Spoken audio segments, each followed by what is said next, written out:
Thank you very much for everybody who were attending the inauguration session, and for the Honorable Chairperson, the respected Secretary to Skill and Entrepreneurship, Director Sahar Sir, RP Singh Ji, everybody to be part of this inaugural session. Thank you very much. And for every principal and for every education leader, parent and student who are listening to us, a big thanks. So after this, the inaugural event come to an official end, and now we are getting into the first session.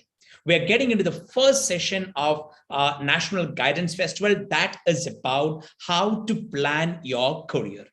So I'm Praveen Parameshwar, Chief Executive Officer, Lifeology, and I will be interacting with you for next an hour time on this topic, how to decide or how to plan the best career for you.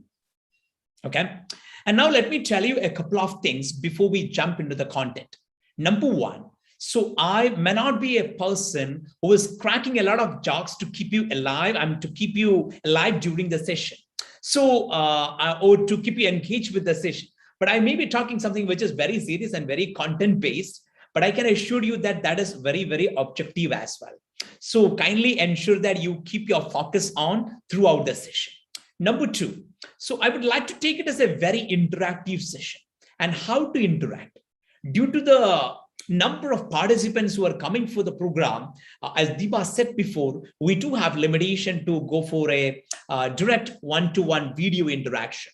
But instead, what we can do is you can post your questions onto the platform which you have joined. So whichever platform you are listening to me through, so post your questions into the chat box when I'm talking, and the moderator will be picking up the question and shooting to me so that I can answer the question. So I would like to take it in a very interactive manner. That is the second point I want to share with you. So the third point I want to share with you. So whatever we are discussing today, for the next 1 hour, which we are discussing today, will be having impact in all of your life for maybe for next a couple of decades. So please make sure that your focus is on to the session. You're totally engaged and involved with what is happening here, and you shoot the right questions so that we can end this session with extreme clarity on how to prepare for the right career. So what's going to happen now? We are going to step into the session on how to prepare for or how to plan the most suitable career. That's the title, and the session will be very interactive, so that I would like you to post your questions, and we will be taking the questions and interacting each other and moving forward, and make yourself totally engaged and fully into this session. Let's start. Okay. I have a question to you to start with. What is a career? What do you mean by career? Just type your questions here, type your answers here. So what do you mean by career? Okay, so the questions are coming in like how to become a computer engineer, how to become a robotic engineer. We'll take those questions for sure, and there are specific sessions as well. But here the question is, what do you mean by a career?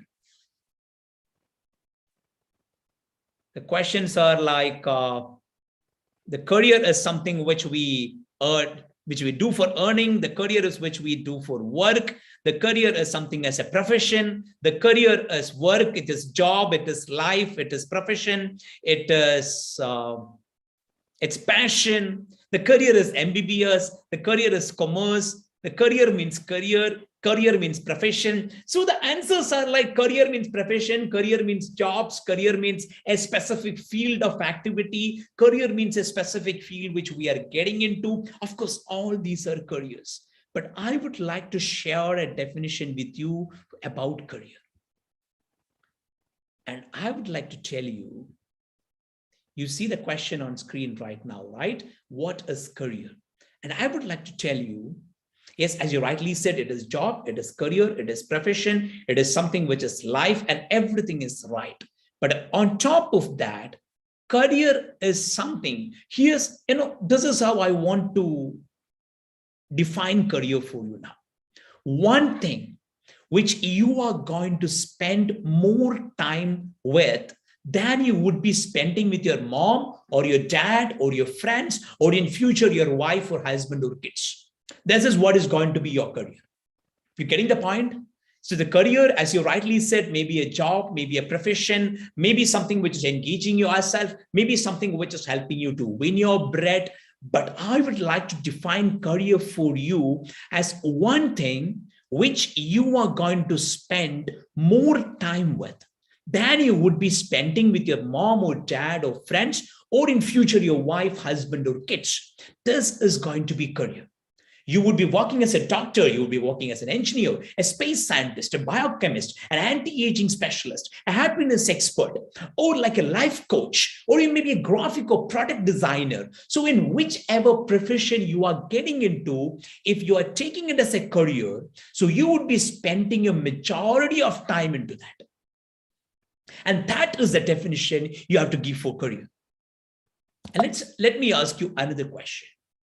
Why is career super important in life? What do you think?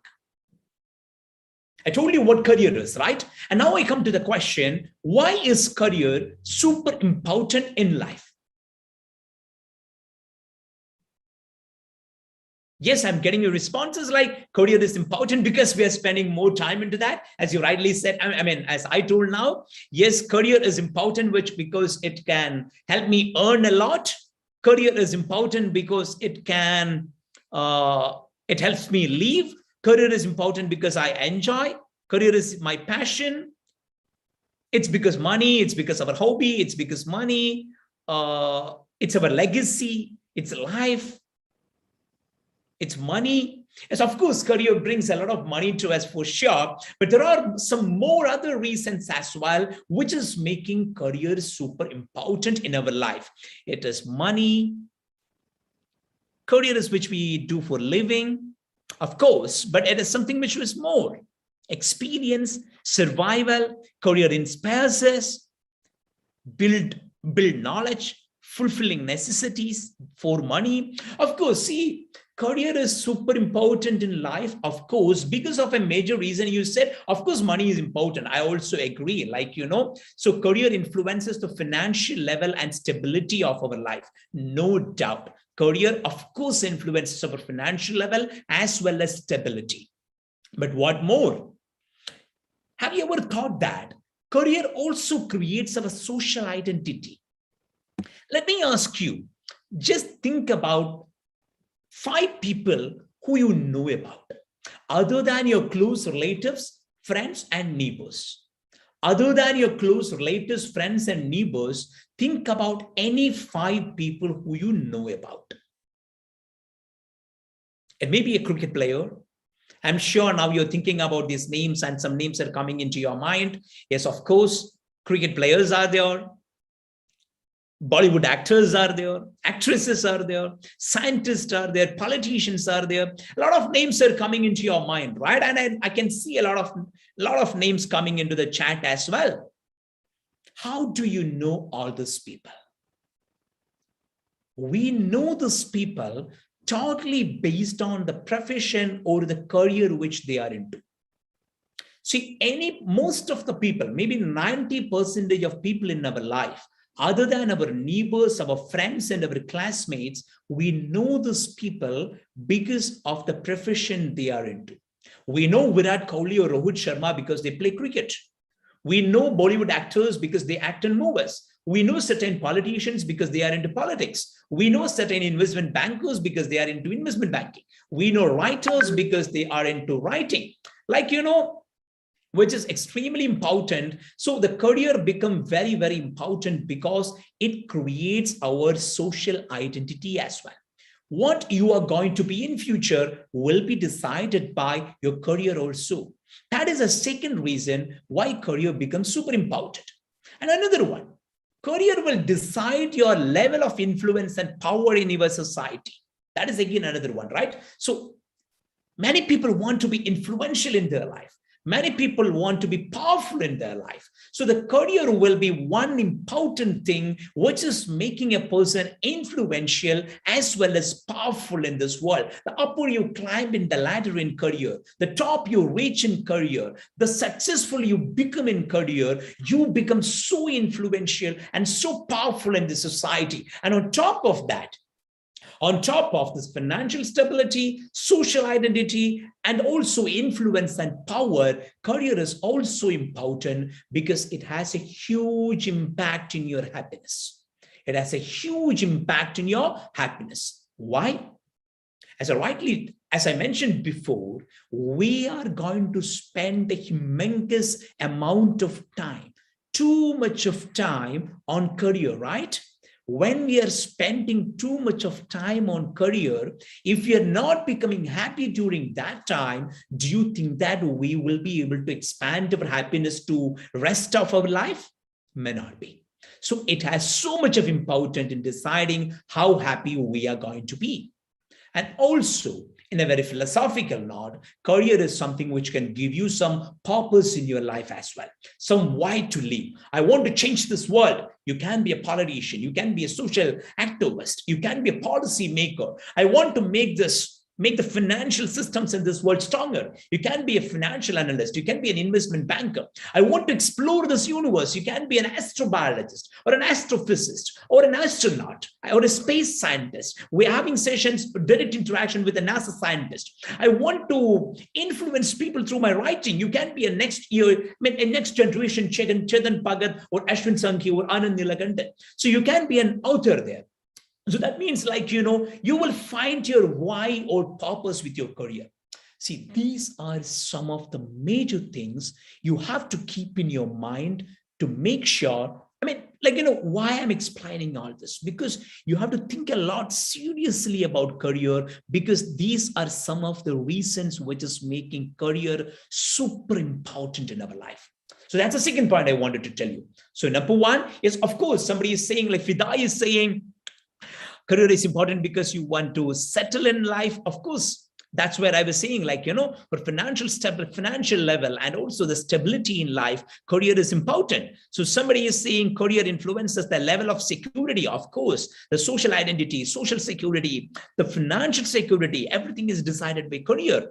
And Danusha is saying, I have no idea regarding my career. Danusha, this entire guidance conclave is being organized to provide people like you with extreme clarity about your life. By the end of these 6 days, I can assure you that you will end up with extreme clarity about what you want to become in your life. Got it? So this is the second point, why career is super important.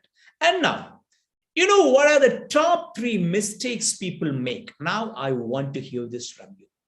What are the top 3 mistakes people make while planning such a very important aspect in life? We already discussed about what is career and why career is important. Now I want to listen from you. What are the top 3 mistakes people make while planning such a very important aspect in life? Let me listen to you that. Oh, in between, I'm not confident about my career. Of course, by the end of this program, not only this session, by the end of next Saturday, you will be more and more clear about career. That is something which I can assure you. So, yeah, moving with the crowd, public image, following trends, losing concentration, influenced by others, lack of information, public image, laziness, pressure from others, trends. Of course, you are parental pressure, peer pressure, overthinking, trend, money, lack of concentration. Oh, these are some of the, I think the comments are like shooting up. I'm just trying to, I'm finding it very hard to follow the comments, listening to others, money, greed of money. So we think only about money. So the trends, of course, see the trends, peer pressure, parental pressure. So not following the real passion in life. There are so many mistakes people make while planning such a very, very important aspect in life. A very important and daunting statistic. Hardly 5% of people in this world reaches the right career in first attempt. Why? Because many of these people make any of these one of these three mistakes when they are choosing their career. Number one, as many of you rightly said, we follow momentary trends. Following trends is not a problem. But for a person who is into 12th now, you will be getting into a career maybe after 7 years, maybe after 4 years or 5 years. So if you are just following a momentary trend, what will happen? You will end up in chaos, because whatever is trending now may not be the trend in future. So you should be properly informed, properly aware, properly clear about what is happening around, which is super important in life. Are you getting what I'm talking about? So like, following trends is one reason or one mistake which many people make. Second is peer pressure. The peers may be your classmates, your neighbors, your relatives. So the peer pressure, it's because that person took that career, I want to go there. Because of that person moved to that university, I want to go there. So because of that person is doing that course, so I want to go there. That person becomes so successful in that career, I want to step in that career. That person becomes so successful in that career because the situation, personality, aptitude, everything of that person might be so supportive at that point of time. That doesn't mean that the career which makes a person successful is going to make you also successful. So peer pressure is one thing. And another very important thing, which I think many of you are, I couldn't see that in your chats, and this is about halo effect. And you know what is halo effect? Halo effect means some careers in this world are having a halo around, are more glamorous, more celebrated, more talked about, maybe having more social acceptance. So it may be like a career in medicine. We just want to jump into that. Generally, careers in medicine or careers in artificial intelligence, chartered accountancy. So these are some of the careers which are having too much of buy-in from people. So people, would they like it or not, they think it is fit for them or not, they have a tendency to jump into that career simply because it has a halo effect around itself. So these are, I want to tell you this because if you are choosing or planning to choose any career, because you need to ask to yourself, am I choosing this career simply because any of these mistakes, any of these problems? So what is the right way? You should not be choosing your career based on trends or peer pressure or halo effect.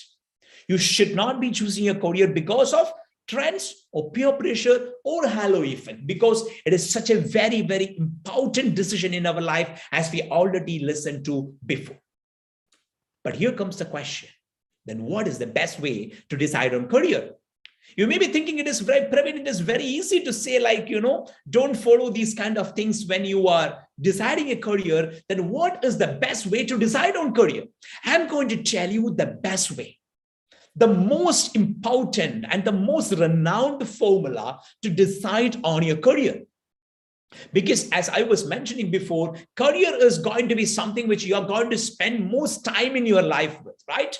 More than the time which you're going to spend with any of your relatives, whether that is right or wrong. We can discuss, we can debate about work-life balance kind of stuff. We can surely discuss about that. We can say we need to balance life and work. We need to spend more time for life. Everything we can think about, wonderful, fancy stuff.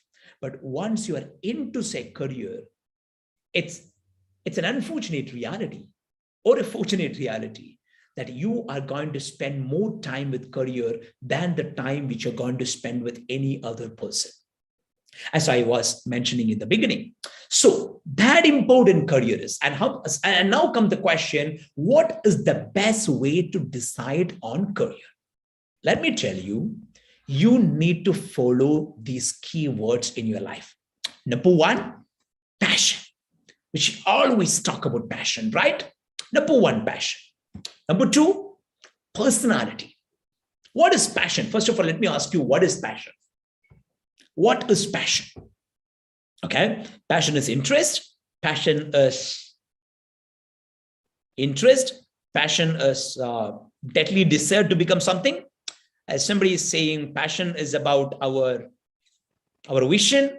Passion is about what we love.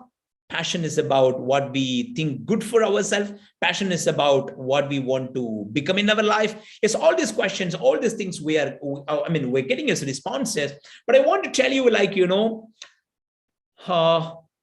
passion is our hobby. Passion is our interest. Passion is our what I want to become in future. Passion is our skill. Passion is our hobby, our ambition, our interest, our aptitude. So a lot of words are coming in, right? A lot of words are coming in. But let me tell you, passion is something which is a desire, which is too close to your heart, which you're ready to spend your heart and soul in it. See, something become a passion for yourself. If you are, how can you check whether you are passionate about something? Even after doing that continuously for quite a long time, if you're not getting bored, if you're not getting irritated, if you're not getting disturbed, if you don't want to stop doing that, even after continuing it for quite a long time. For example, for the last around more than 5-6 decades, Bill Gates has been building up computer systems and not deep passionate about. For quite a long time, Ratan Tata is talking passionate about business and building new businesses, which he is not, tired of, which is not disturbed of, which is not, shut down from. So passion is something which is very, very close to your heart, which you're ready to put your heart out. Okay, that is passion. And number 2, personality. If somebody is saying, I want to become a software engineer, I want to become an astronaut, there is a question, how can I be a physicist? How can I go to space? How can I become a space scientist? How can I become a doctor? How can I become an engineer? I'm seeing a lot of questions coming up. I think I will surely take those questions, and we have specific sessions to address those questions as well. But at the same time, you need to see whether the career which you're going to do with, Akshat want to be a data engineer. So the career which you want to go with is in line with your passion, personality, and number 3 is possibility. What is possibility? Possibility means number of opportunities around. Example, there is a comment that from many people, there is a comment that I want to be a pilot. But have you thought about, or I want to be a forensic science expert, but have you thought about how many opportunities are going to be there for pilots when you complete your pilot study maybe after 5 years? Do you think that the flights will be still employing pilots even after 5 years? Do you think that there is going to be millions of opportunities, or at least a couple of lakhs of opportunities for forensic science in future? I'm not saying that these opportunities are not going to be there, but I'm asking you a question. Whatever you want to be in your life, have you thought very, very seriously that, so are these opportunities, are these career tracks are going to be having opportunities or possibilities in future? And here goes my point. If you can choose a career which is in line with your passion, your personality, and your possibility. Let me tell you, if you can choose a career which is in line with your passion, your personality, and possibility, that means if you're getting into a career which you're passionate about, and you have an aptitude alignment to, and the career is giving you immense number of opportunities, then that is going to be a career where you can find out your purpose, your meaning, your fulfillment, happiness, and total involvement and engagement in life. And now, let me just stop sharing my screen for a while.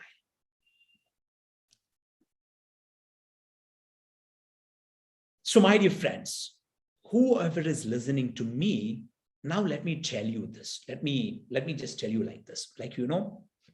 What we have discussed till now. Career is a very important thing in life. We discussed about the reasons why career is very important in life. Also, we discussed about what are the mistakes we make while deciding about career. And we also, discussed about how exactly we can choose the right career in life. And we ended up by saying we can choose the right career in life when there is an alignment of passion, personality, and possibilities. Now, whoever listened to me, you posted a lot of comments here. You want to be a medical doctor, an engineer, a chartered accountant, a lawyer, a pilot, a space scientist, an astrophysicist, an astrobiologist, or you may love to be an anti-aging expert or a genetic expert. So whatever you want to be in your life, think now, is that career in line with your passion, your personality, and your possibilities? That means the opportunities in future. Is that career in line with all these three P's? This is one question which you should ask to yourself very, very seriously. Because, as we know that, so the career or industry is going to be very super competitive. Currently, we are competing with people to get into jobs.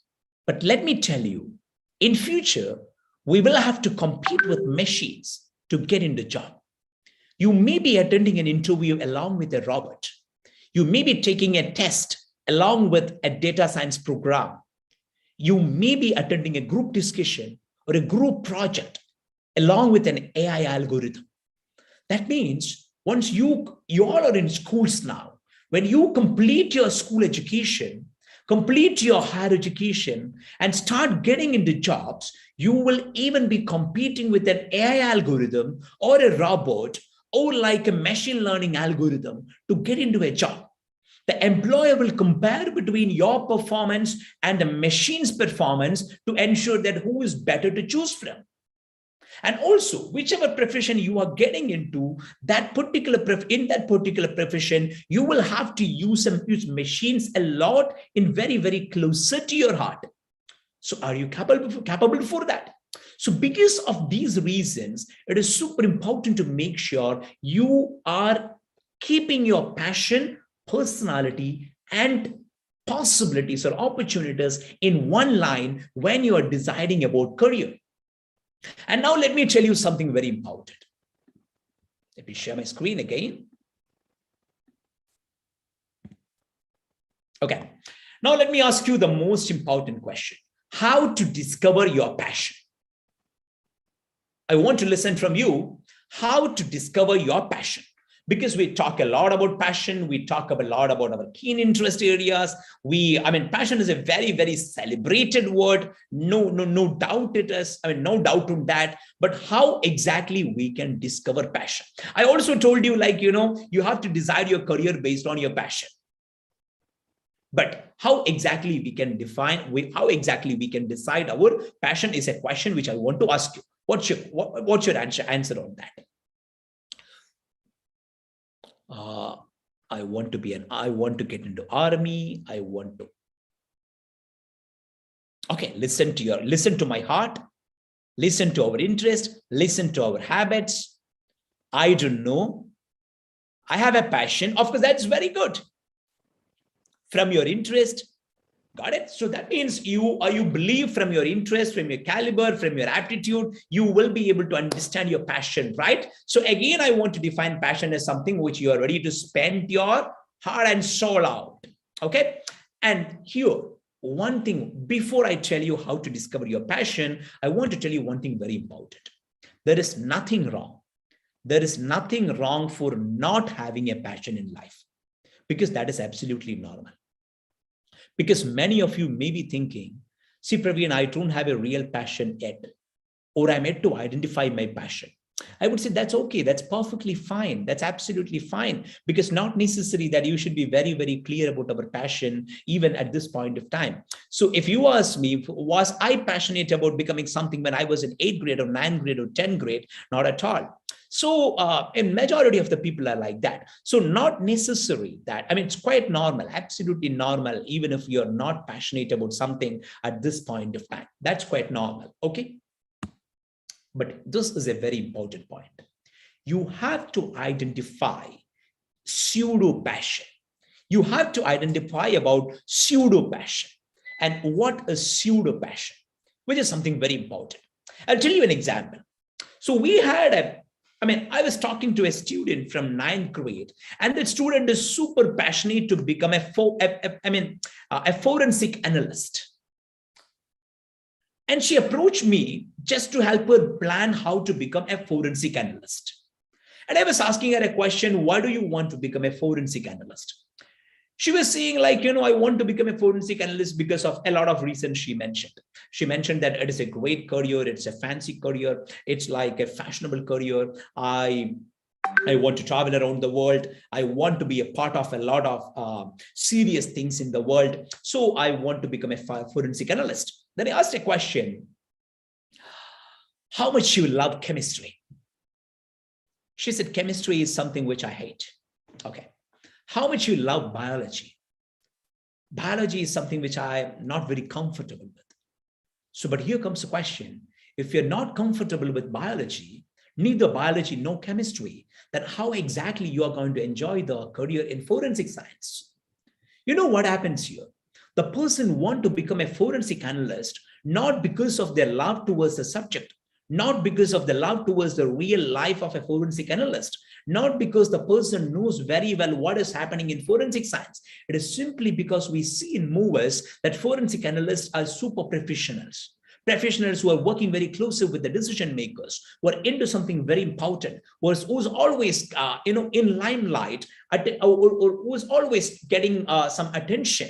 So the person want to become a forensic analyst, not because of the real reason, but because of a pseudo passion that person got on forensic science. Another example, a person wanted to be a lawyer. So I did my 5 years in law college as my undergraduation. Before I completed my master's and my executive education, I was doing 5 years to become a lawyer. So I was counseling one student who really wanted to become a lawyer. So I asked the person, why do you want to become a lawyer? So the person said, I'm too good in debating. Okay, that's fine. So any other reason you want to become a lawyer? I speak very well. Okay, that's fine. Any other reason you want to become a lawyer?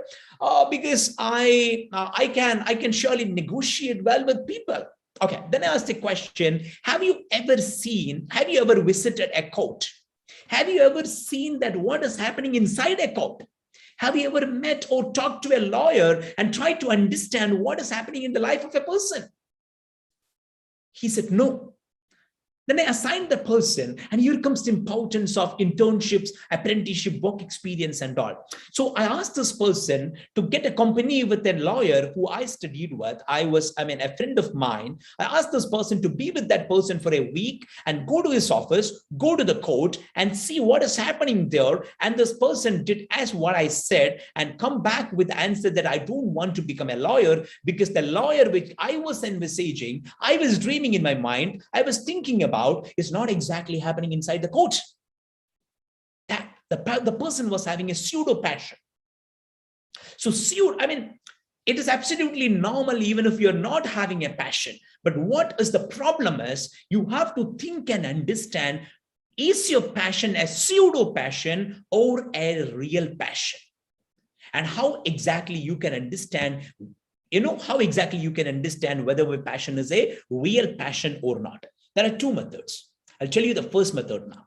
It's called the 3 whys method. 3 whys method. You have to ask yourself 3 whys. What is the first why? Imagine, let me take a scenario. Many people want to become artificial intelligence engineers, robotic engineers, and data analysts now. So let me take a question. Let me take a scenario whereas a person is passionate on data analysis. Example, you are passionate about data analysis. Then ask the first question, why am I passionate on data analysis? Why am I passionate on data analysis? You may be coming up with multiple answers.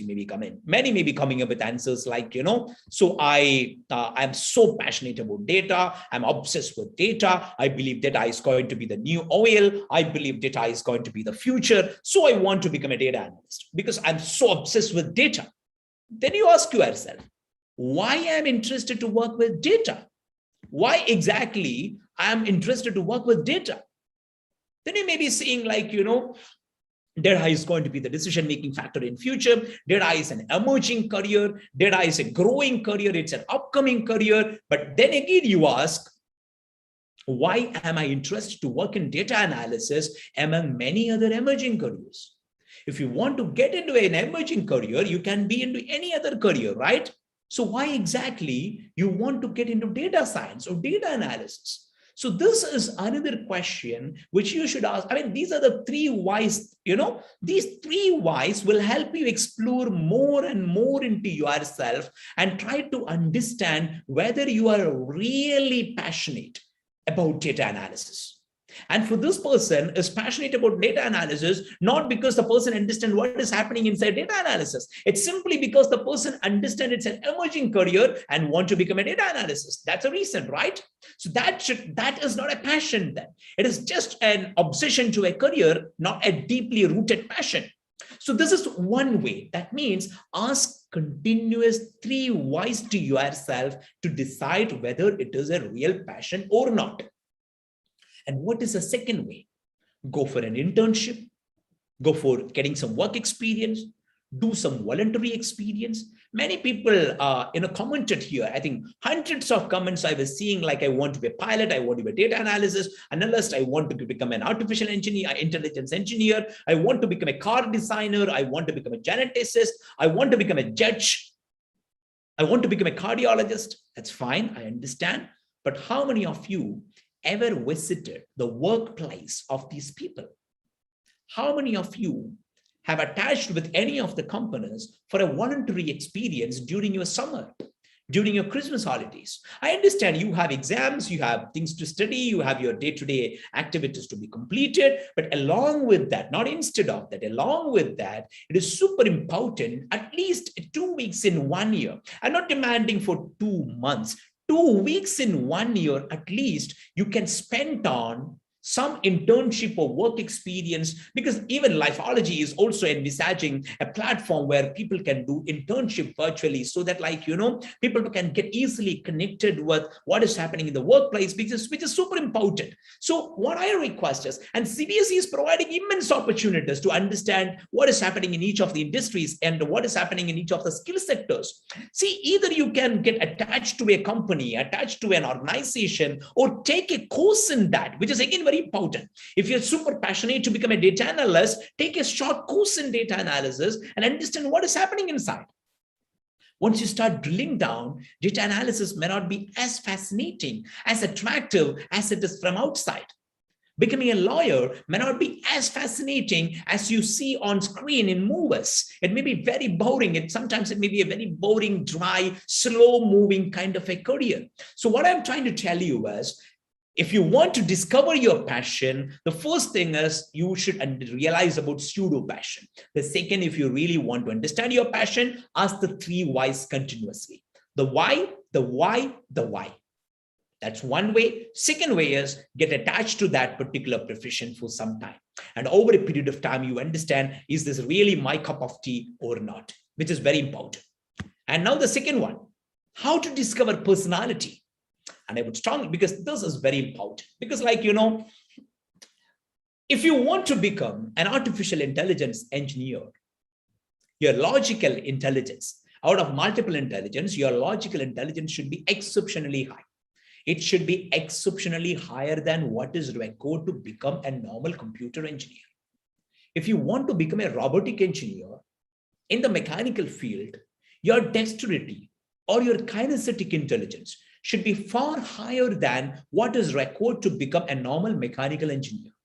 If you want to be a product designer, your visual intelligence and creativity should be far higher than what is even required to become a normal artist. If you want to become a geneticist, your naturalistic intelligence, that means your intelligence to get in touch with the bio things in life, and also your analytical intelligence should be very high. Similar like that,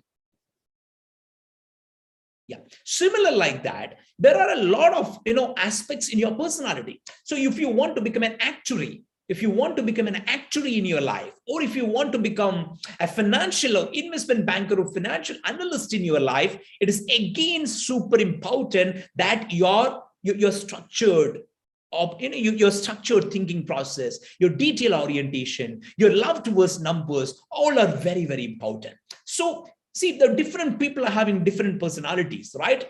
So a person who is exceptionally performing well in computer engineering, like Bill Gates or like Sundar Pichai, would be having high in logical intelligence and high in structured thinking. But people who are into the design aspects would be too much good in their visual intelligences. And also people who are good in writing may be very good in their creativity. So like this, there are a lot of elements of personality which we should dig into. Unfortunately, we don't take this kind of an analysis in detail. I sometimes think that before we plan for an European trip, or you plan for a pan-India travel, or for a North Indian person traveling to South India, or South Indian person traveling to North India, for a 2 or 3 days vacation, we go for in-depth analysis of places. We go to various websites, we try to understand the reviews, we go for comparison of resorts, we go for comparison of the climate there, we go for reviews in multiple websites. And then, after analyzing a lot of things, we decide where to go and when to go, right?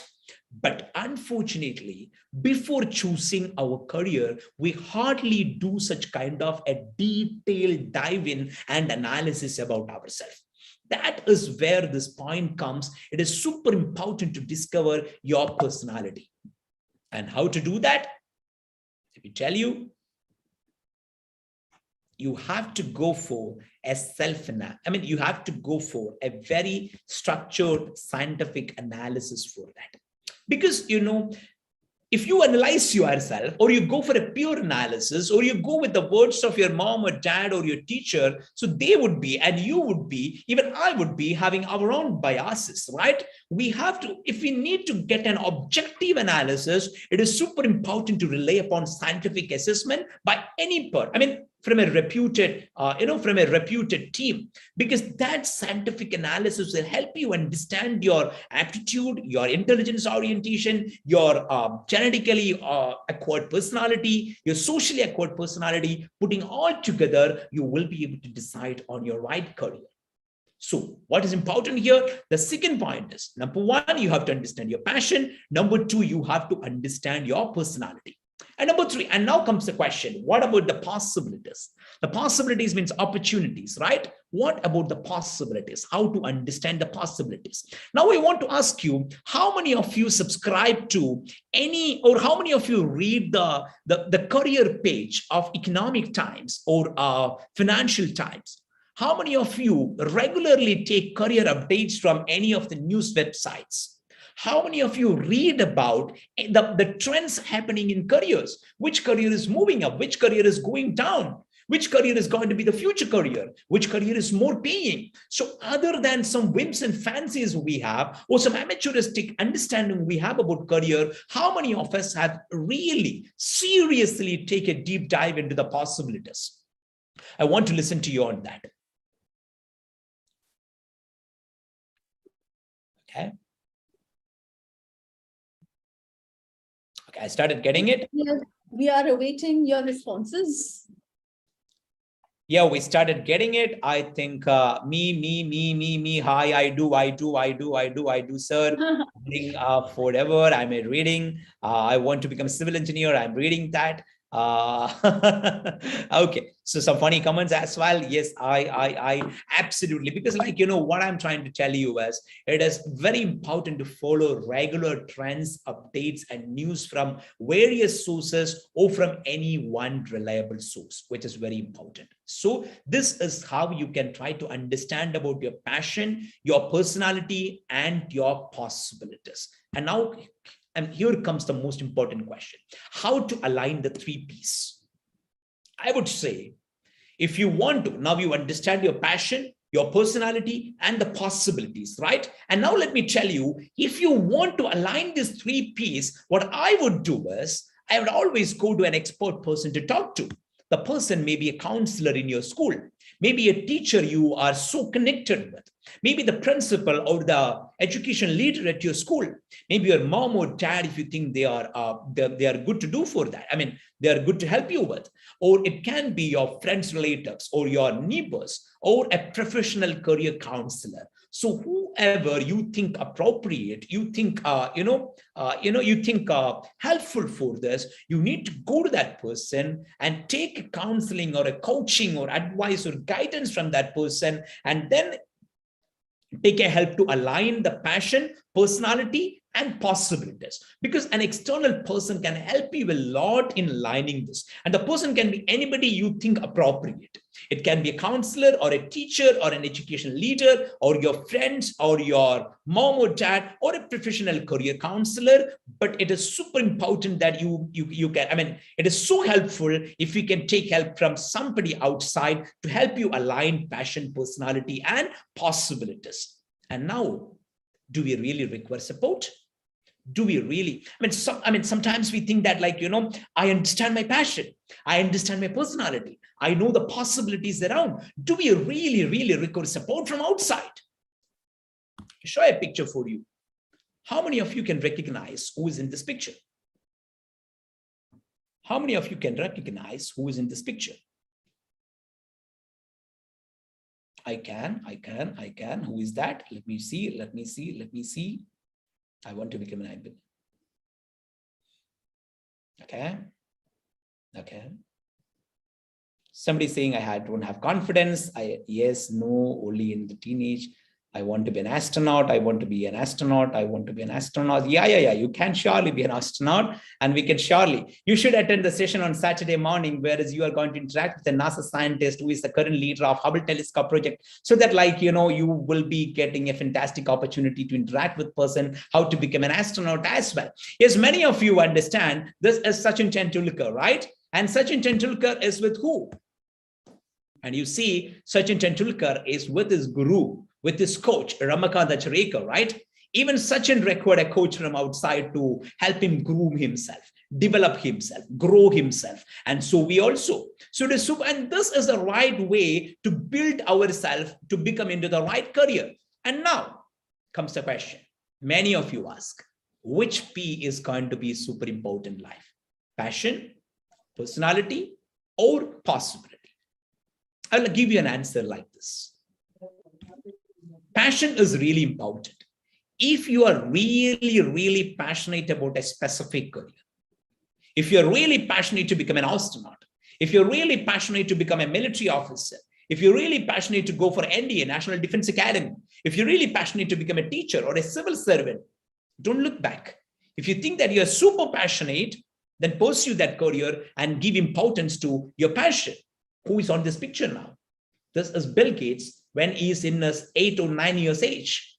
Since then, even today, this guy is super passionate about computers, about technology, about science, right? So that is passion. That is because something which I can continuously pursue for decades. So if you think that you have something which you can spend a couple of decades on it deeply every day, more than 10, 12 hours, then don't look back, take it and give importance to passion.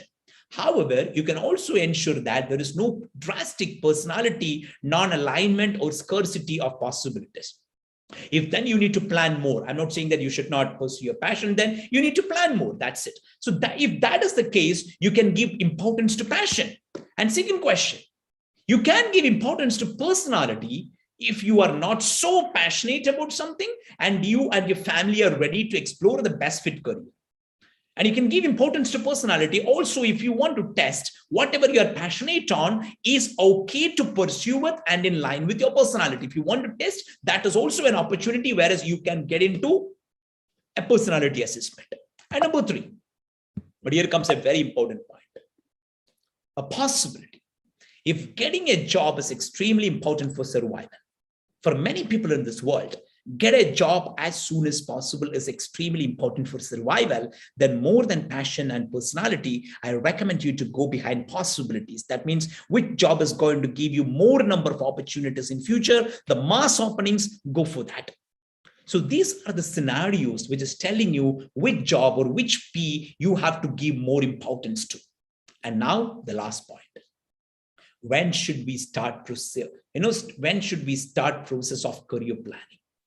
I would say today, because we have visited, Team Lifeology have visited various countries, the US, the UK, China, Korea, Japan, Germany, many countries to understand how exactly career planning is happening across. And we have traveled across all the states in India and gone through multiple levels of schools in India as well to understand how exactly the career planning is going on. See, guys and girls, let me tell you, the world is highly advanced in career planning. There are people holding a portfolio even when they are in their 6th grade or 7th grade or 8th grade. I'm not telling you life is career, but I'm telling you, you are getting into competition, and to do well in competition, it will be extremely important to prepare one step ahead of what others are doing. So it is super important that you have to start creating a portfolio from today. On Friday, we will be having an exclusive session on how to prepare a portfolio. But to start that, I will tell you, whatever you see on the screen now, start creating a template like this. And once the template is in, you can start filling it. Like, you can fill in achievements in academics, arts, sports, cultural activities, voluntary activities, entrepreneurship experience, internships, work experiences, team dynamic experiences, conference you attended, books you published, papers or article you published, training program attended, any non-curricular activities or meta-curricular certifications you possess, and the places you travel, languages you know. So create a portfolio. And based on this portfolio should be working as a passport for you to get into the top universities and to get into the top and to the topmost careers in the world. So if you ask me, when is the right time to start planning for career? I will tell you, today is the right time to start planning for the career, and start doing it now. So guys and girls, for the last around 40 minutes, we have been interacting on how to plan for the best career in life. And I was telling you what is a career. Number 2, so why a career is important. Number 3, so what are the mistakes we make when we are choosing a career. Number 4, what we should do when we are choosing a career. That means the passion, personality, and possibility alignment. Then 5, 6, and 7, we discussed how to understand passion, how to understand possibility, and how to understand a very good personality. And then we discussed about the importance of how to align all the 3 together. And then we discussed, is it so important to get into a serious attempt or an initiative to align the 3 P's. And then I was ending up my presentation saying, today is the right time to start it, because it is super important. If you are in grade 8, grade 9, grade 10, grade 11, grade 12, take your pen and paper now. Start create, or your laptop now, and start creating the template of your portfolio, and then map your each activity you do in your life with the portfolio, and do activities also to fill up the portfolio, which is important. And then you find it important, like, when a skill program is coming from CBSE, you find that so relevant because you can fill a part of your portfolio. When a new training program is coming up, you find it interesting to attend because you can fill up a part of the portfolio. When an internship opportunity is coming up, or a scholarship opportunity is coming up, or a fellowship opportunity is coming up, you find it so important because you can include it in your portfolio. So once you start creating this portfolio today and move ahead, you will find it super important to plan your career very, very productively. So now it's an open session. We were interacting since beginning, but there were limitations, I understand. So now we are getting in an open session for interaction. What we have done is, some of the people who have asked exceptional questions, so we have picked them, we have invited them to join for live interaction as well. So we will be taking Q&A in 2 ways. Number 1, we have invited a couple of people, the people who were asking exceptional questions. We have invited them to join us online here, so in video, so that they can ask questions through video. Second, we will also be picking up questions from YouTube. So Deepa, I would request you to pick up some good questions, relevant questions from YouTube, so that I can answer them. Well, that is really a humongous task, because the questions are like, it's just moving on. It's like scrolling, someone's scrolling in top speed. I'm not sure how I'm going to get a question from them. So many questions coming in. But of course, Praveen, there were students who actually have opened up and said that I don't feel confident. I need to feel confident. I mean, what can I do to gain confidence? There's so many of them saying this. I mean, what is happening to you guys? What is pulling you back? You know, there is this very famous Dutch painter who once said, you know, Vincent van Gogh. He said that, you know, if there is a voice inside you that tells you you cannot paint, then by all means do paint, and that voice will be silenced. So if there is that voice inside you that pulls you back from doing something, then that is a signal to go ahead and do it. Because then that's the only way to silence the voice. Don't feed the voice. What is holding back on your confidence? Come on, you are all the next generation, the youth. There's nothing to lack confidence about. If there is something, then go ahead and do it. And that's how you gain confidence, not by backing out of it. All right. So that and let me tell you let me add one more point. See, you talk about confidence, right? See, if you want to do something and you're not doing that, so then, you know, see why exactly we are losing confidence. We lose confidence because we have a feeling in mind, like we may fail. We may fail to do it. We may not be successful in doing that.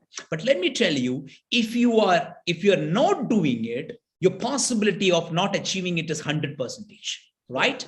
100%. But if you try to do it, the possibility of achieving is at least 50%, at least 10%, and 10% is far higher than 0% of confidence.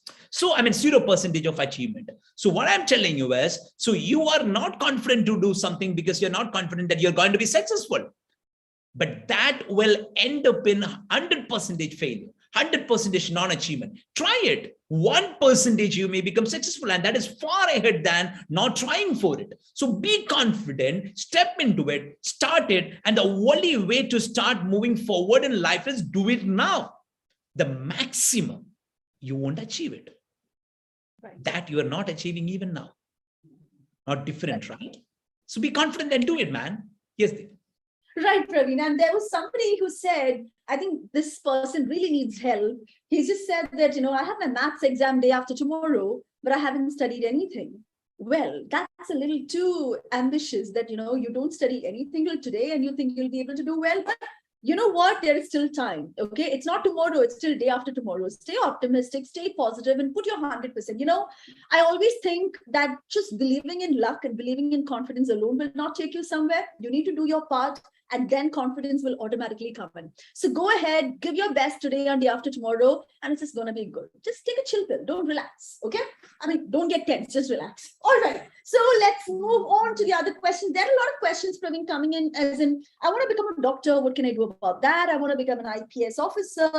How can I become an IPS officer? How can I be a data scientist? So there are a lot of questions about different careers. I think we have a lot of incredible, you know, conversations and panel discussions lined up through the week. But Praveen, do you want to give them a hint about that? Yep. So I will just take a couple, because again, a couple of questions, because like, you know, let me tell you, as Deepa was rightly saying, so we are going to have, you can go through lifeology.com/NGF.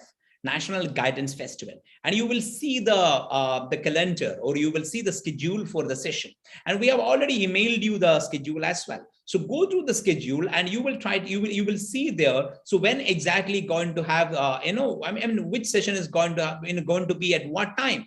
So we are going to have sessions on careers in life science, careers in technology, careers in humanities, careers in banking field. So that in each of these sessions, I mean, careers in space science. So each of these sessions will be clinically discussing on, like, you know, careers in that aspect. So you can ask the same questions during the respective sessions as well. But let me take a couple of questions. How to become a medical doctor? So the answer is so simple. If you want to become a doctor in India, the only way is you have to attend NEET and you have to get qualified to get into a medical college in India, no doubt. So there is no exception to get into any medical college in India. You should attend NEET and qualify to get into a medical college, and centralized allotment will happen and you will get there. So what should you do? Study thoroughly on your science subject, which is very important. So if you want to become a doctor by studying in India, there is only one way. Do thorough study on your science subject, understand it very well, know the concepts thoroughly, practice the questions regularly, and ensure that you qualify with good grades and NEET and you get into the career, which is very important. Number two, the second question was about like the most asked question is how to become a data analyst, which is very important. So there are two tracks, I would say. If you want to become a data analyst, there are two tracks. Number one, after completing your 10+2 with mathematics and maybe with computer science, so what you can do is you can take a track of study, whereas you do your bachelor's in engineering with specialization in data science. And if you're not able to find or get into any university with bachelor's in engineering with data science and specialization, then you can go for bachelor's in computer science, and you can take a side course or you can take a part-time course on data science as well.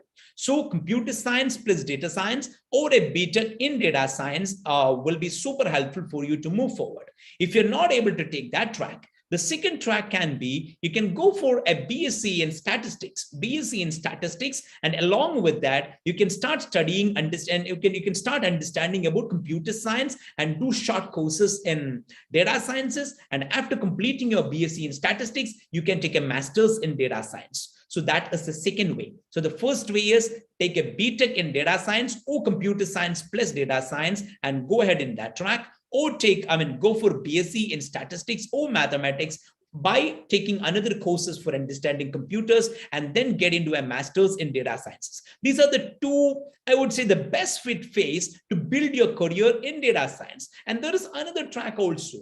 So complete your undergraduation in engineering by understanding the language of computers and start getting into an entry-level job with a company which is into data engineering, into data analysis, start working there for some time. And so you start understanding about the language of data analysis or data science so that you can grow yourself as a professional then and there also. And now, but the primary thing about this is how exactly you understand whether you are suitable to get into a career in data science. And for that, as I told you before, try to align your passion, personality, and your possibilities. And for that, you can also do something. Even today, you can start joining maybe in edX or Coursera or in our own Swam platforms. So you can start join for a free course in data analysis to understand the language of data analysis. So that will help you understand whether it is the right career for me or not. That's about data analysis. And another person was asking how exactly I can become a space scientist. See, the space science is a vast arena. So there are courses. So of course you can get into specific courses in space studies even from undergraduation, but the most suitable way is take an undergraduate course in a pure science domain or an engineering domain. It may be for example, let me tell you 3 tracks. Number one, you can start your bachelor's in space science itself with institutions like Indian Institute of Space Science and Technology. There is a specific institute, Indian Institute of Space Science and Technology. So you can start your bachelor's in space science and technology engineering itself. That is one track. Second track, start doing your course in any of the science subject like in physics or in chemistry or in biology. And for your master's, you can start focusing on astrophysics or astrobiology or astrochemistry kind of subjects. That's the second way. And number 3, and the another way is you can also start thinking about doing a bachelor's in engineering, any stream of engineering, and then start preparing for MTech in space engineering, space science and engineering for your master's, so that you can get into the space science domain as well. But also keep in mind, space science is one course which is one career which is very, very niche in nature. So there may not be tens of thousands of opportunities, opening up in space science every year, but the opportunities may be in a couple of hundred span world. So you will get into tough competition. So you will have to face tough competition if you want to get into space science. So this is another most asked questions. Diba, any other career that has been asked by many people? Yeah, I think astronomer, I think that would get covered in what you said right now, I guess. And then there are a lot of other questions. Somebody says, what to choose between passion and money? I think this is the question that is coming. I think even from Lifeology Youth Ambassadors, this was one question that kept repeatedly coming. I think that's a major confusion, Praveen. What to choose, money or passion?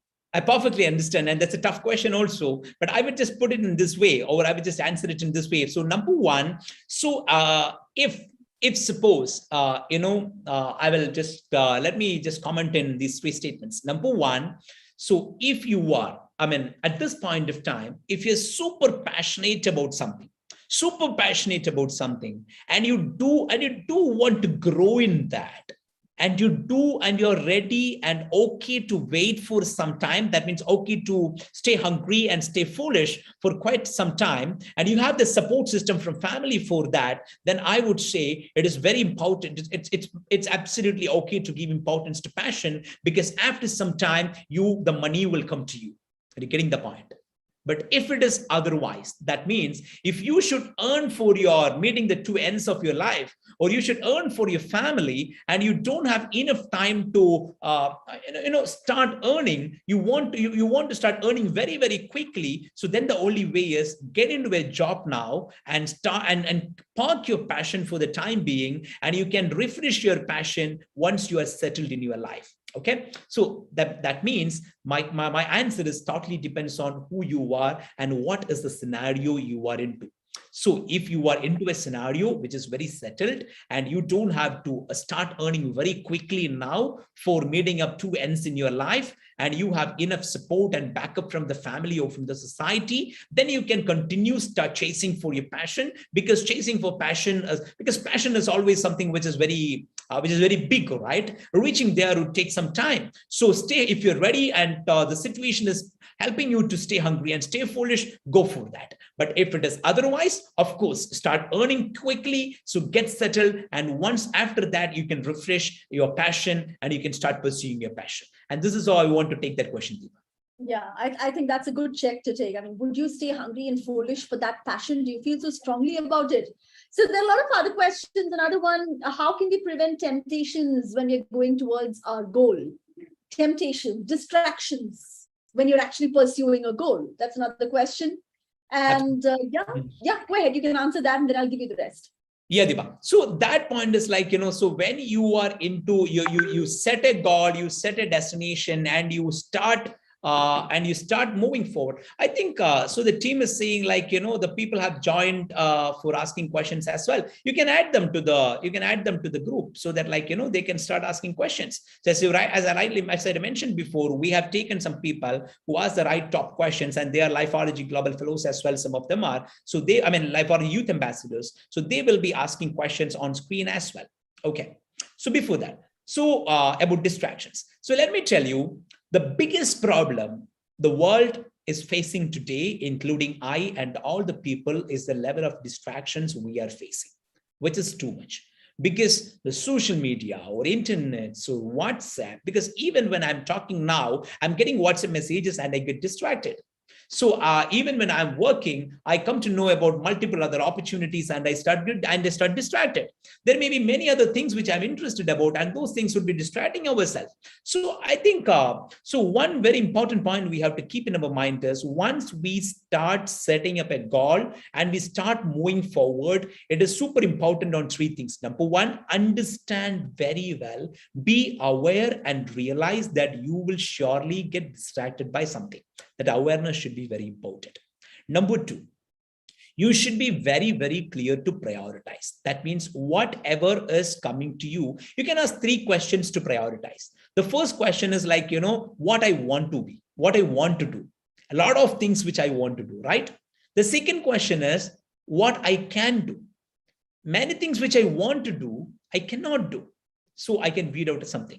The third question is, what things I should do. Many things which I want to do and I can do, I should not do that. So I should be able to prioritize things accordingly. That is the second point. And the third point is, whatever common distractors I have, whatever major distractors I have, I need to be very clear to keep those distractors away as well. Maybe it is like detaching from some people.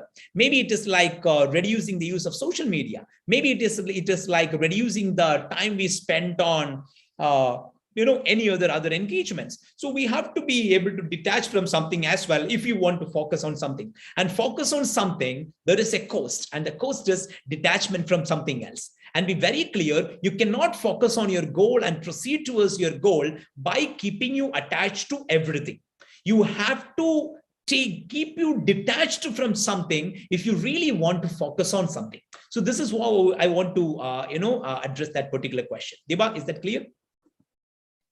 Yes, absolutely, absolutely. So I think the only way to, distract from your distractions is by understanding how important it is to focus. So once you have the understanding, then it should come to you. All right. And yes, Praveen, we do have a lot of other questions, but it's time to invite our student panelists. All right. And let me say that it's time to invite, can I say, my kids, because they're like so special to me. These are the cream of not just India, but also like from schools across, UAE and of course India. And they're called the Lifeology Youth Ambassadors. And they've been with Lifeology working on different projects for almost like 8 months right now. It's a year-long project for different schools. And the best of them who have asked the best questions are sharing the panel every day with the panelists. So today, it's Praveen's session and we have the youth ambassadors here ready. May I request the youth ambassadors to please turn on the video. May I proudly introduce all of you to the lakhs of students and parents who are watching you. Yes, I can see your smiles. I'm so happy to see you guys. Arya, Neha, Vidisha, hi. Aparna, Alka, and Dia. Great. How are you guys feeling? Excited. I'm actually pretty excited. Excited. Yes, that's exactly what when I'm feeling. And a little, I'm so proud that, I'm able to you guys here. Right. So let's go ahead. Shoot your questions. You guys had some amazing questions for this speaker. That's Praveen. And on the topic, how to choose a suitable career. Okay. I'm sure that confusion is yours as much as it was ours. All right. So let's go ahead and ask the question. First, may I request Arya Malvisen. I would want you to introduce yourself first. Where do you hail from? Which school are you from? And then shoot your question. So good evening, everyone. I'm Arya, and I'm in grade 12 from Uttam School for Girls, and I live in Uttar Pradesh. And my question is, what if you're interested in two things and you can't decide upon a single career? Like, I have been passionate about two things, and it has been a long time. So how do I decide upon what I actually want to do? Because obviously I can't do two things together. 2 points on that. Number one, you can of course do two things together. Okay. Whereas you can take one as a major career, which you are going to spend your 70% of the time for. And you can take another one as a second career or a sub career, which you are going to spend your 30% on. Maybe after 5 years, if you want to strap it, so you can strap it. You can just switch it. Example. So let's take, Deepa is on screen now. So Deepa was working as leading the HR department of a company with more than 3,000 employees for 10 years. And at the same time, she was pursuing career as a media professional as well. Got it. So you can, so the first point I want to make is you can of course follow two careers together if by giving one major importance and second minor importance. That is one way. Second track is give your some number. So the studies are saying, and the trend is moving towards a place where it's like, we may not be doing one career in our life. Because your mom or dad would be doing one career in your life. A person who started working as a doctor may be continuing doctor in their 30th year of career also. A teacher would be continuing career as a teacher in their 30th year of career as well. But the new generation, that means your generation, may be doing more number of careers in your life. So that for the first 10 years, you may be focusing on one career. And from the 11th year onwards, you can start focusing on the second career. So whereas in both the careers, you can give your full to. So that's a second option. And third option, if you really want to, if you really want to choose between these two careers, so then what you should do is, I would say, start aligning the 3 Ps. And start weighing the 3 Ps and understand. So you are very clear now that you are passionate about both the careers. That's perfect. Okay. The passion, the first P is there. And now you take up and understand about your attitude, your personality, your intelligence orientation, and try to see that which career is more fit with your personality. Got it? And second, if both the careers are fit with your personality, so then you need to analyze your possibilities as well. That means number of opportunities for that careers as well. And how many years you can, because some careers will be having a lot of opportunities. Some would be niche careers with less number of opportunities. So based on these 3 Ps, by aligning the 3 Ps, you will be able to find your best fit career option as well. So the first option is keep both together. Second option is do one and do second later. Third option, if you are so much obstinate that you want to choose one between these two, then what you should do is you should start aligning your passion, personality, and possibility, create a map of that, and take a very clinically perfect objective database decision. That would be the best advice I want to give you at this point of time. Maybe your school counselor can help you in that. Somebody had asked a question on YouTube. Is it really wise to change career midway? Just related to this. So I thought you could comment. Is it wild? The question is it? Is it wise to change? Oh, is it wise? Okay, I think that's about perspectives, because we have seen a generation which is fully into one career throughout their lifetime because of multiple reasons. So I would say you have two options in front, and both the options are right. And it is your thought and decision to choose which one. What is the first option? You can get into a career, dig deeper and deeper and deeper, be exceptionally good in that career, and be a master specialist in that career. That is one track. Of course, if you are into something which is super interesting for you, of course, you can continue that, no doubt at all. Number two, you can switch your careers as well, because the career opportunities are changing. Too much of opportunities are coming up, and people don't mind even if you're switching careers. So after 10 years or 5 years, but minimum 5 years, you stick on to one career. But after 5 years, or between 5 to 10 years, if you see that there is another career which is kindling your passion, which you believe that or through an assessment, you understand your aptitude is also in alignment with that, and there is an opportunity in it, and you want to get it done. See, we have one life, right? So just do that. If you think that is appropriate, just do that. But if you ask me whether it is wise, I would say there is nothing wrong in that. If you're super confident that you can prepare yourself for that as well, you can surely do that. Yes, Deepa. Absolutely, sure. All right, now let's move on to our next youth ambassador. Of course, let me call Neha Vishwanath. Hi, Neha. Go ahead and introduce yourself, and looking forward to your question. Good evening, everyone. I am Neha, and I'm from Neve Academy, Bangalore, and I'm in the 11th grade. So I just had one question. When it comes to choosing a career, would you recommend us to move more towards our interest, or more accurately, our passion, or more towards an up-and-coming and emerging career? And how does one create a good balance between the two? Got it. I think partially answered. Yeah, not a problem. But because this is a huge confusion with many people, so I don't mind to repeat it again, in a more elaborated manner. So Neha, I would say, and this is an answer to many people who have been asking the same question. It's if you do have a passion, number one. Number two, if you're ready to spend a couple of decades on that. Number three, if you have enough support system from your family and society, especially from your family, realistically, financially as well, to continue pursue that passion, if it is taking time to feed you.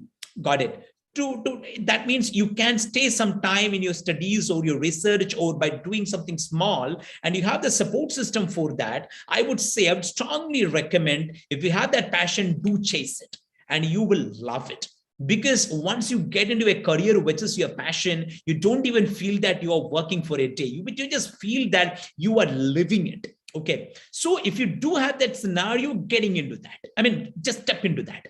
But the second scenario, so if you don't have that support mechanism, and you think that you need to get into a job as early as possible to support you, to feed you, to support your family, then because it's a because we cannot be dreamers always, right? We need to be realistic as well, because I know the playing to the gallery is talking otherwise. I know people would clap to me if I speak otherwise, but I want to keep people's feet on ground and want to be as realistic as possible.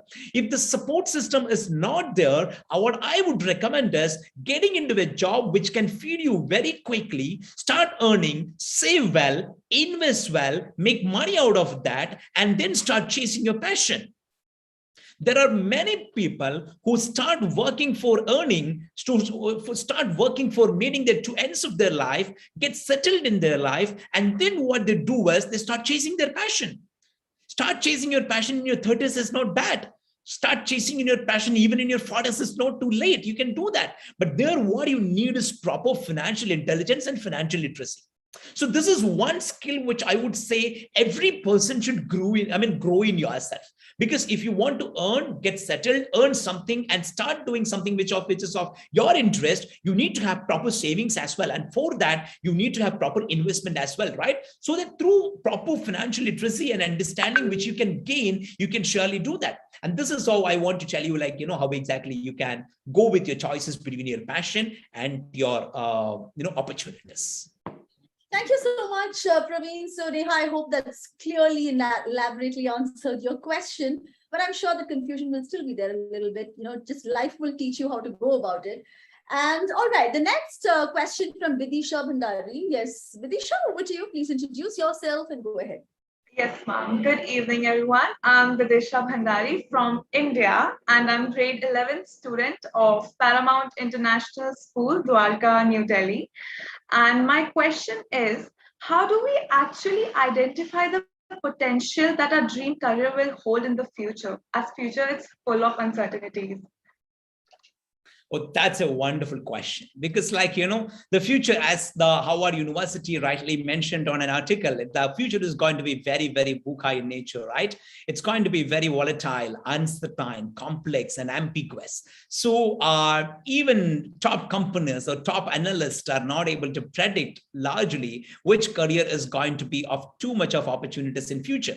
But you can keep a couple of trends in your mind. Number one, whichever career is, for every career in future, it will be blended with technology. That means if you want to become a historian in future without understanding how exactly the data science works, you may not be able to pursue a career in history. If you want to become an anthropologist in future, you should understand about technology. That means whichever career you want to be, it is super important that you need to be literate in technology. That is number one. And number two, you will be competing with machines as well in future when you are trying to get into a job. As I was mentioning before, you may be attending an interview with a robot, along with a robot. You may be attending an assessment or a test along with an artificial intelligence algorithm.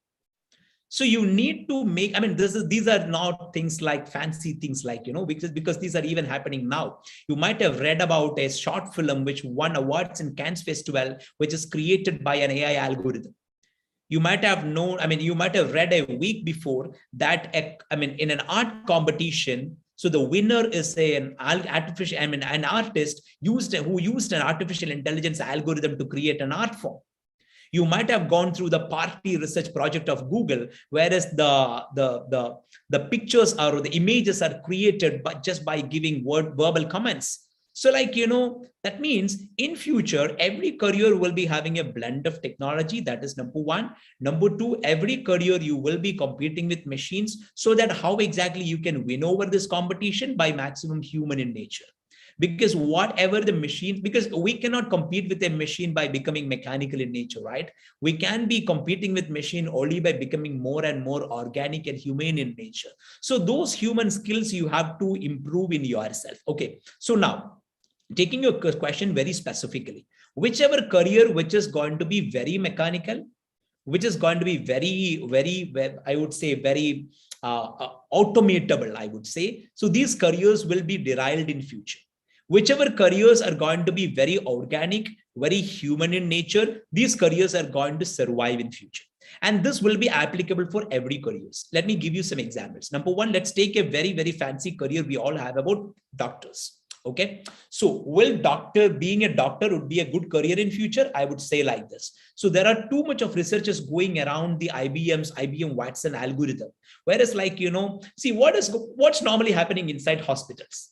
We go, we meet a doctor asks a set of questions, and in many times the questions are mostly almost same kind of questions, same pattern of questions. We answer to the questions. Based on the questions, the doctor prescribed for an assessment or a test We take the test, then there are base values. Up on the values, this is the reason. Down on the values, this is the reason. And the doctor analyzes between the answers we gave and the test results and predict this is our, or just diagnose this is the disease, and will prescribe the medicines. This is how many of the doctors are functioning, right? Many, I'm not saying most, but many, correct? So this can easily be done by a machine. That doesn't mean that the career of doctor is not going to be there. But the doctors will survive if they can provide something more to the patients than what exactly a mechanical machine can provide. Got it? Let's take another example of a chartered accountant. So what is the current value of chartered accountant more than the help or advice they give to people as advisors or financial advisors? They are having authority, right? So they have to sign a couple of papers if you need to file those papers. But now most of the transactions are moving into blockchain. When blockchain is becoming the new normal in future, so what will be will chartered accountants would be carrying the same set of authority in future? May not be. But will they survive? Yes, they survive. When they, how they can survive? If they can come up with proper investment or proper advices to people to manage their finances in a better way than the normal mechanical things they follow, they will survive. Let's take the example of coders. So the coding is highly getting automated. That doesn't mean that the future engineers will not be having job opportunities. But engineers who are just engineering graduates who are not real engineers, that means they just passed out of an engineering college and ready to do some base level of coding, these people will not be getting jobs. But who will survive? The people who are real engineers with an engineering acumen will survive. Got it. So I will just, I want to sum it up with 3 statements. Number 1, so every career will be affected by technology and the VUCA in future, every career. And in every career, we will survive only if we are doing something which machine can, something more than or beyond what machine can do. Any career. Let's take another example of journalism. Let's take a quick example of journalism, right? See, there are auto content creating softwares even now. I give a title and I give the command, right, in which mood I want to get this article on. So there are auto content generating algorithms which is creating articles for me. So then how exactly a journalist can survive? A journalist will survive only if they are writing insightful articles than what a machine can do. So point number 1, in the VUCA future, every career will be affected and we will survive only if we are doing something more than or beyond than what a machine can do. That's number 1. Number 2, some careers will totally get vanished, and those careers are careers which are too mechanical and too automatable in nature. Got it? So that is number 2. And number 3, how exactly we should prepare ourselves? The only way is understand technology, whichever career you want to go for, get vetted with technology in that career, and also be more and more human in nature so that we will continue to be relevant in future. Yes, over to you. Yes. So, yes, the next question is by, of course, Aparna Rairod. Hi, Aparna. How are you feeling today? Very excited. All right. So go ahead, ask us your question and introduce yourself. Yes. So my name is Aparna Rairod, and I study in Bhavans Vidya. Question is, so what do you think, at which age do you think the right time to start working? And also, if we want to pursue a career while we go to college or while we are still continuing our studies, how do we manage or how do we strike a balance between? Diva, is the question what is the right age to start working? Number 1. So Aparna, let me know whether I got you right. So you asked me which is the right age to start working, correct? Yes, sir. Okay. So Did you have another question after that? After that, if we want to work while we study, how do we maintain a balance between those 2 things?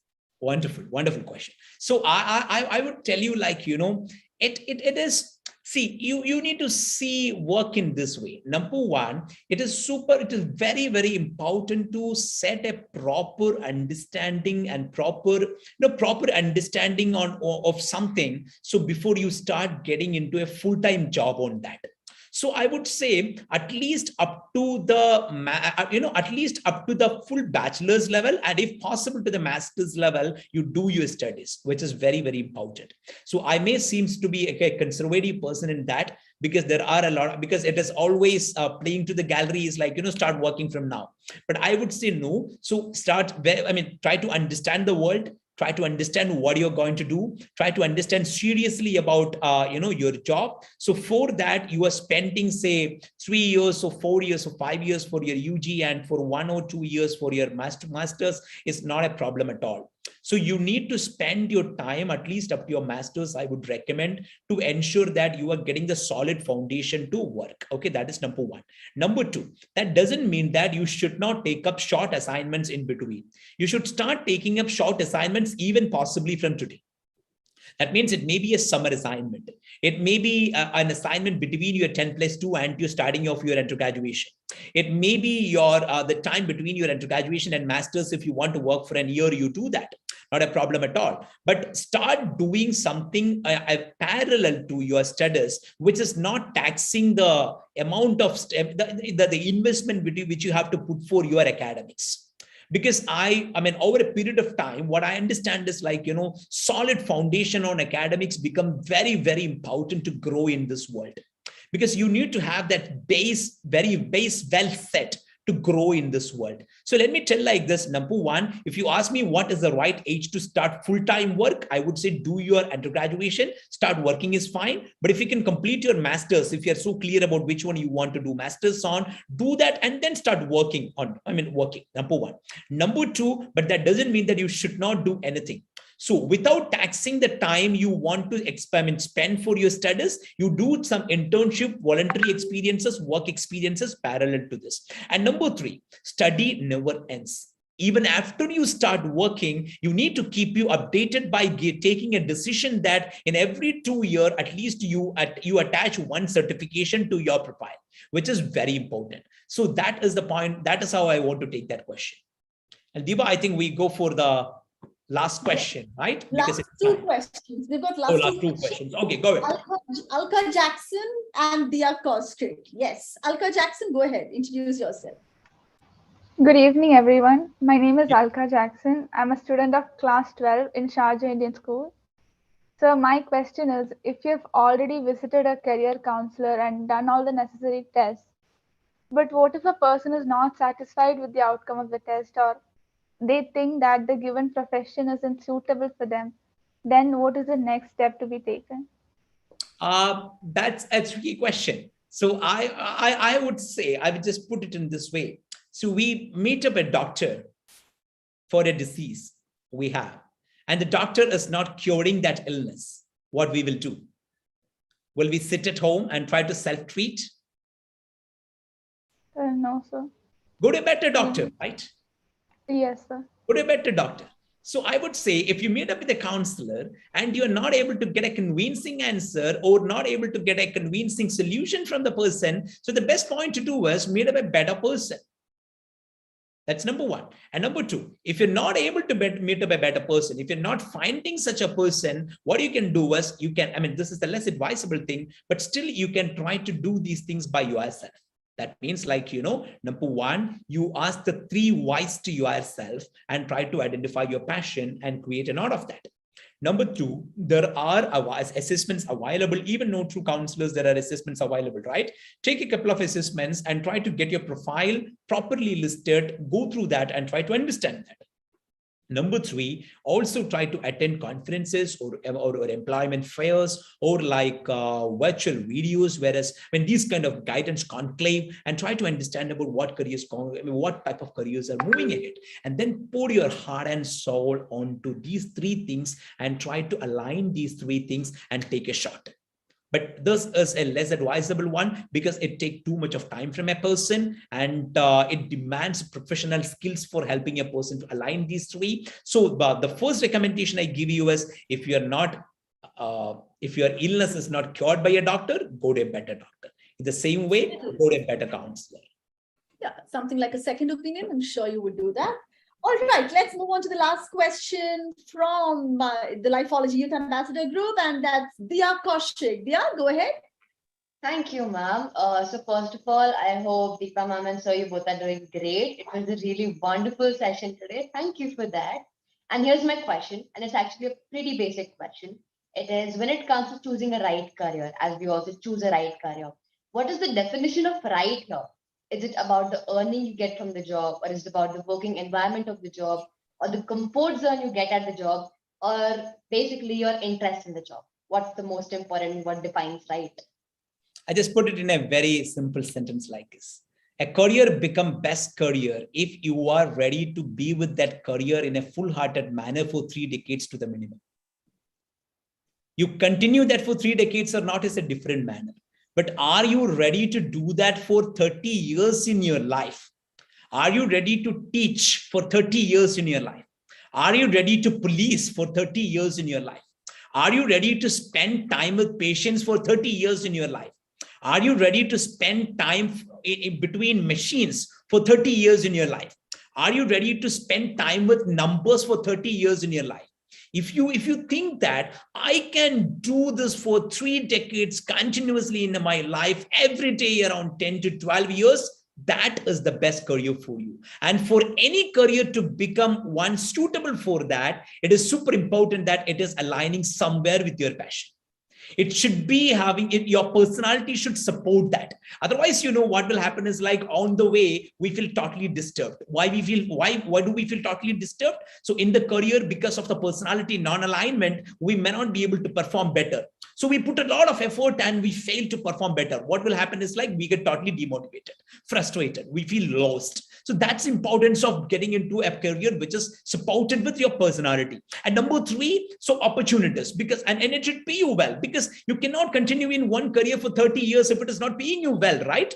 So that is also very important. So in one sentence, which career is suitable career for you? A career which you're so sure that I can be in this career for 3 decades, that is the best career. But to be into any career for 3 decades, it should be matching with your passion, your personality, and the possibilities around. But that doesn't mean that you need to continue for 3 decades. Okay, but I'm just defining what exactly a best career is.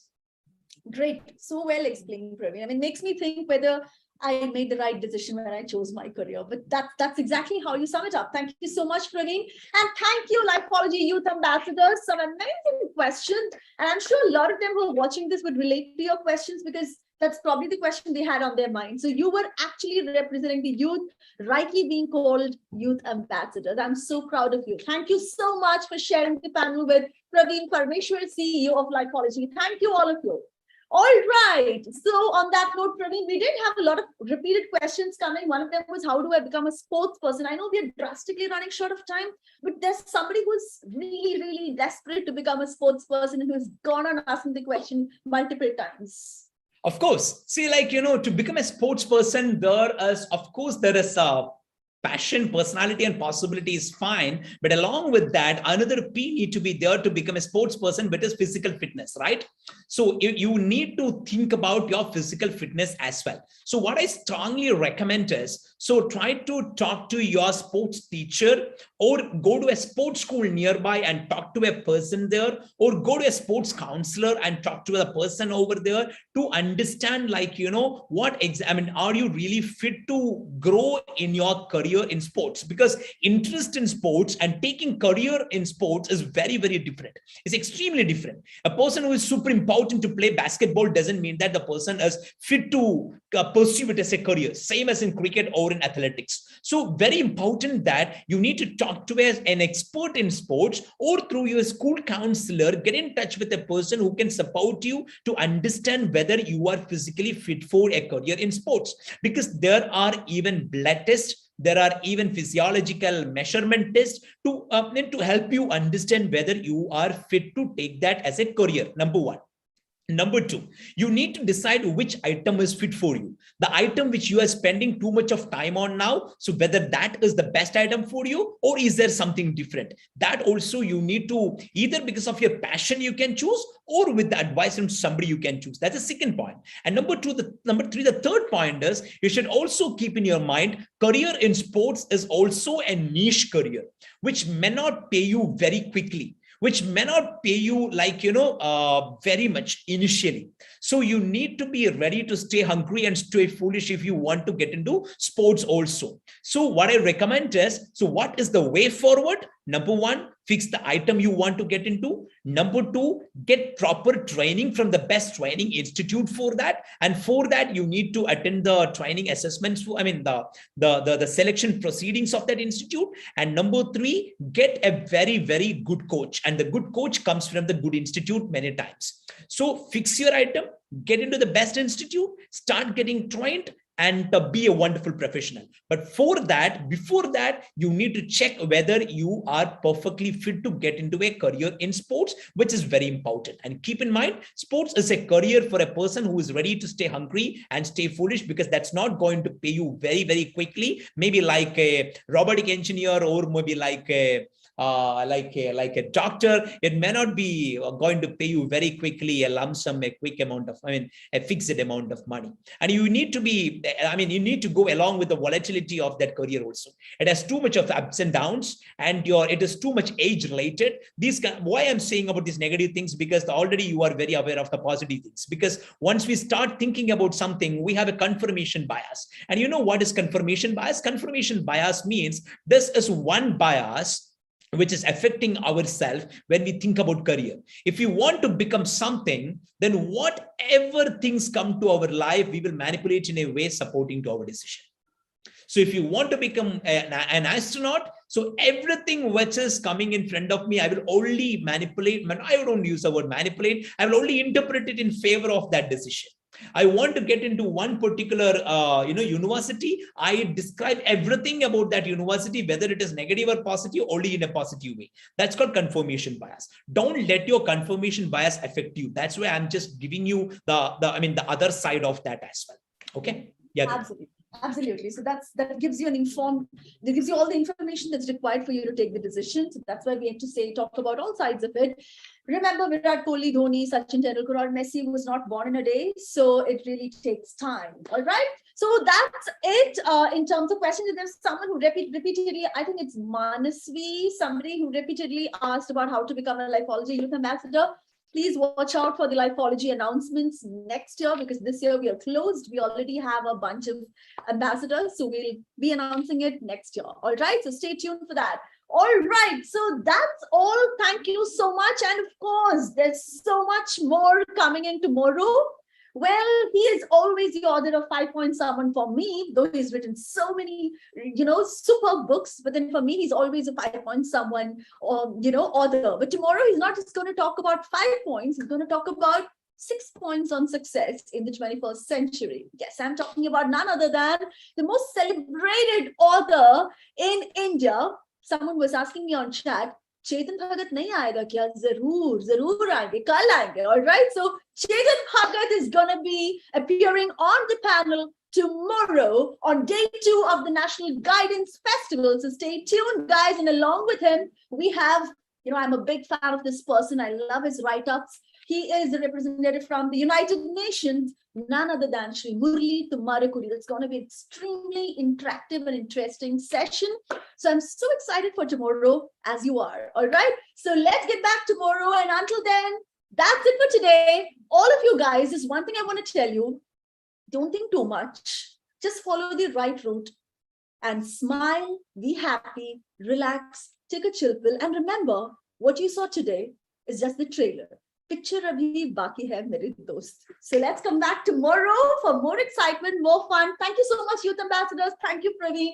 Thank you, my dear team Lifeology, for organizing such an amazing evening. Just the tip of the iceberg of what is yet to come. Thank you so much. Good night. Take care, everyone. Thank you. Bye-bye. All the best.